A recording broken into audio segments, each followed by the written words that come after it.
Je vais vous présenter maintenant comment maximiser justement vos performances une fois que vous avez identifié les bonnes personnes et travaillé votre profil, comment vous allez pouvoir justement entrer en relation, et on verra ensuite dans un deuxième temps comment capter l'attention de ces personnes-là. Pour contacter vos cibles sur LinkedIn, vous allez pouvoir entrer en relation, vous allez pouvoir envoyer une demande de connexion sur LinkedIn. Donc c'est ça la puissance de LinkedIn. LinkedIn est un réseau social, ce qui vous permet, lorsque vous avez retrouvé une personne que vous souhaitez justement contacter, avec laquelle vous souhaitez échanger, en un clic, vous allez pouvoir lui envoyer ce qu'on appelle une demande de connexion. Pour envoyer une demande de connexion sur LinkedIn, comment ça se passe? En fait, c'est très simple, hein. Sur le profil directement, vous avez un bouton qui s'appelle « Se connecter ».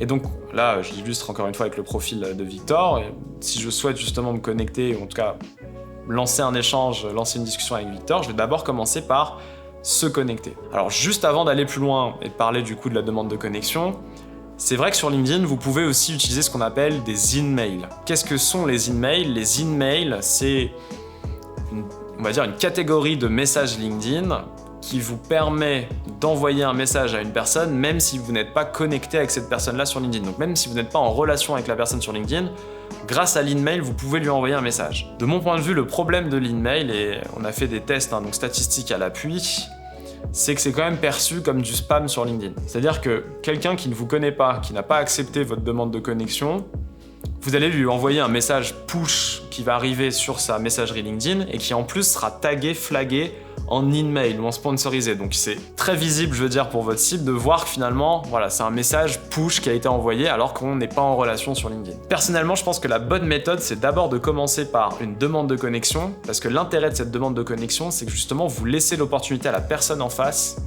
de vous dire oui ou non, ton profil m'intéresse. Donc une fois que vous avez cliqué du coup sur se connecter, vous allez pouvoir, LinkedIn va vous proposer d'ajouter une note. Très clairement, personnellement, en tout cas chez Neodil, même personnellement, je recommande vraiment d'ajouter une note. Là encore, il y a un peu deux écoles, on va dire, sur est-ce qu'il faut ajouter une note ou pas. Donc je vais vous donner un peu les deux points de vue. Je vous donnerai ensuite moi, on va dire mon positionnement.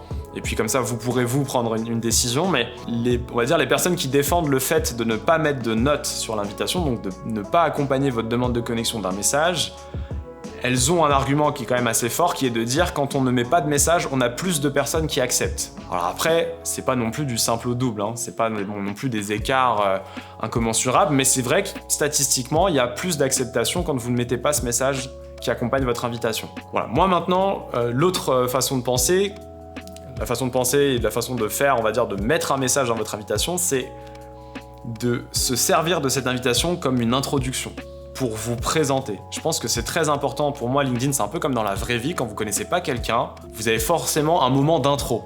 Et vous avez, avec cette intro, quelques secondes, entre guillemets, sur LinkedIn, ça va être quelques mots, pour susciter l'envie et la curiosité de la personne. Moi, personnellement, je suis pas dans la course au réseau le plus grand sur LinkedIn. Moi, ce qui m'intéresse, c'est d'élargir mon réseau avec des personnes qui ont compris qui j'étais, potentiellement ce que je pouvais leur apporter. Donc si on est dans une stratégie comme ça, du coup plutôt quali, plutôt de se dire je préfère peut-être avoir un taux d'acceptation un peu inférieur, mais les personnes qui m'acceptent ont vu qui j'étais, ont vu ce que je pouvais leur proposer, donc potentiellement on n'est plus si loin d'un lead ou d'une personne avec qui je pourrais avoir un échange.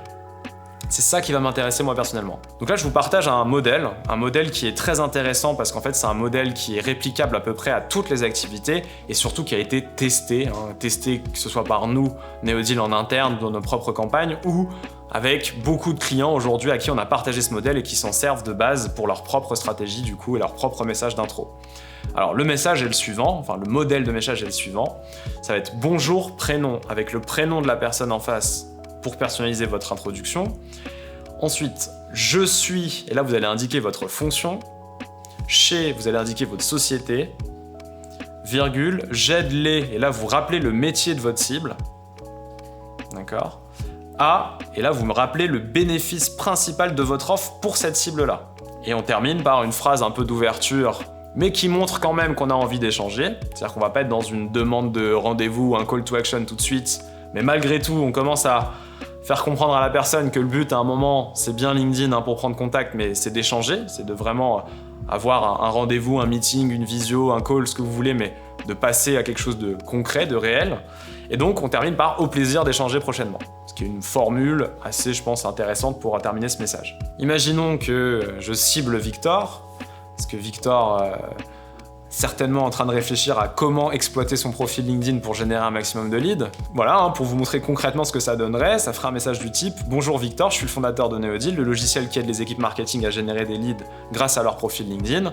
Au plaisir d'échanger prochainement. » Donc vous voyez, assez simple, assez clair, mais je suis pas tout de suite dans une demande de rendez-vous, je pousse pas tout de suite à l'action, je suis simplement dans une intro et je rappelle à Victor finalement ma valeur ajoutée, mon bénéfice potentiel pour lui, et je lui laisse donc l'opportunité de dire oui ou non, entre guillemets, ton profil m'intéresse. Alors, pour terminer sur la partie invitation LinkedIn, on va parler justement du taux d'acceptation, on va parler un peu des performances. D'accord, sur ces invitations LinkedIn. Je vous ai donné là statistiquement, donc nous chez Neodeal on a plus de 400 clients aujourd'hui, ça fait plus de 3 ans qu'on fait on va dire des stratégies de prise de contact comme ça sur LinkedIn, donc là c'est des statistiques qui sont issues finalement de nos propres, nos propres clients, nos propres fonctionnalités, notre propre société. Donc vous avez, on va dire, un premier cap qui a passé qui est les 15%.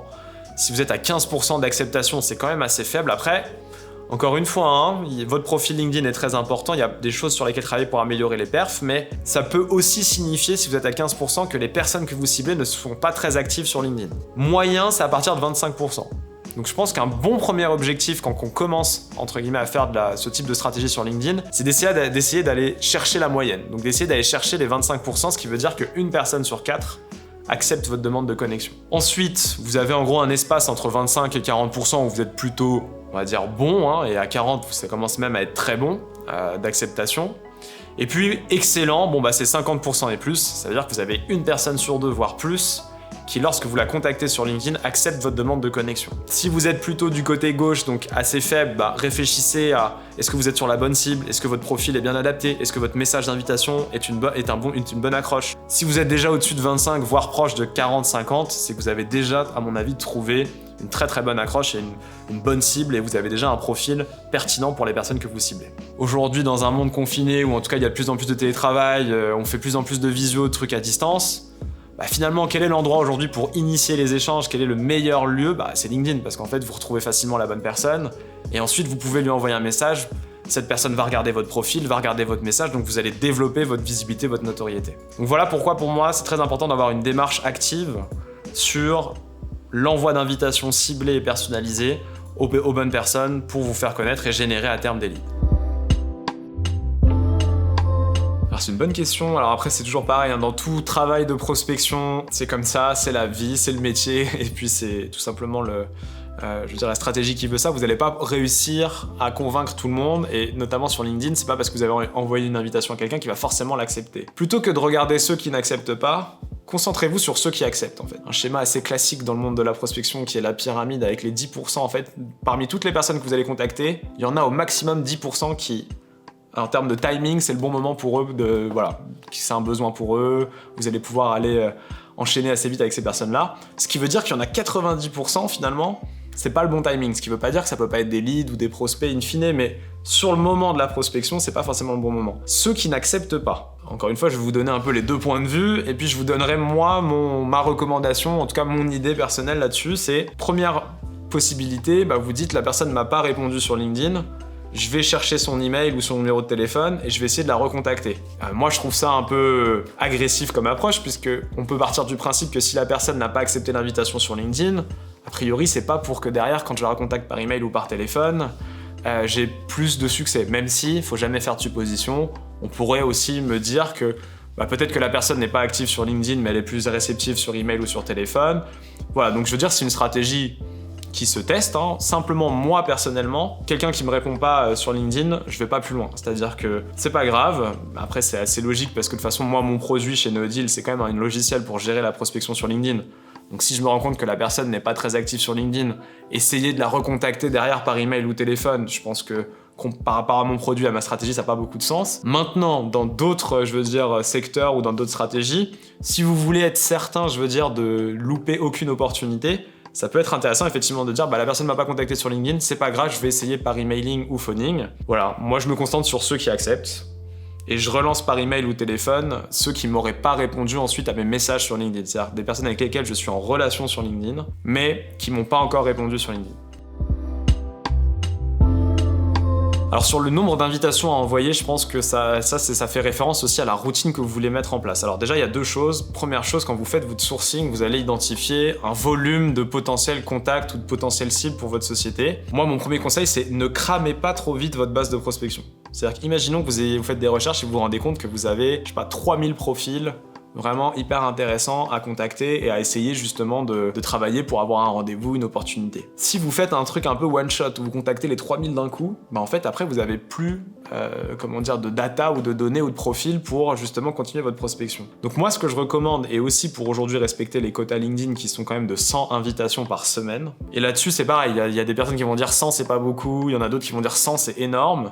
Ça, c'est propre à chacun, mais déjà, si vous faites 100 invitations par semaine, donc ce qui veut dire du lundi au vendredi, en gros, une vingtaine d'invites chaque jour, mais que vous le faites de façon ciblée, quali, etc., moi, je peux vous assurer que vous faites ça et que vous répétez ça toutes les semaines. Si vous avez un bon produit, vous connaissez votre marché, vous avez une bonne accroche, il n'y a pas de raison, si vous avez des clients, allez chercher les personnes qui leur ressemblent. Et puis normalement, il y a des chances que ça vous génère du business et des opportunités. Une vingtaine d'invites par jour et sur la semaine, on va dire une centaine d'invitations, c'est un bon volume et un bon rythme en tout cas pour initier ce type de stratégie et pouvoir mesurer les performances.